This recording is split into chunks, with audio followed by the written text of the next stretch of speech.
dans l'organisation des projets. Et là, j'ai vu arriver des produits no-code qui permettaient aux développeurs, finalement, de continuer à travailler plus vite, mais en même temps, d'arriver à impliquer à certaines parts du développement les équipes. C'est la couche juste au-dessus. Ouais, c'est vachement bien. Je suis 100% d'accord avec ce que tu dis et ce qu'il dit.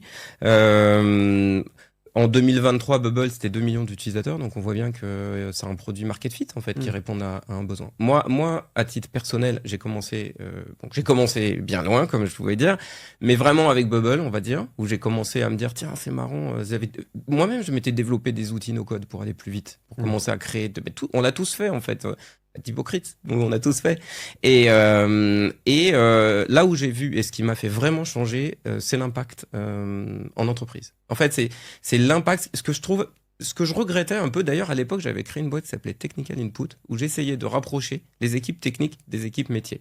Il y avait souvent dans les entreprises la DSI d'un côté, le produit market de l'autre côté. Et en fait, ils n'arrivaient pas à s'entendre. Parce que dès qu'il y en a un qui voulait, l'autre disait, oh non, c'est pas possible. Et l'autre, il disait, mais attends, il vient nous demander des choses impossibles. Donc, on voit que pendant très longtemps, ça a perduré cette un peu dichotomie comme ça dans l'organisation des projets. Et là, j'ai vu arriver des produits no-code qui permettaient aux développeurs, finalement, de continuer à travailler plus vite. Mais en même temps, d'arriver à impliquer à certaines parts du développement les équipes métiers. Et là, je me suis dit, bah voilà, on y est en fait. Et on a toujours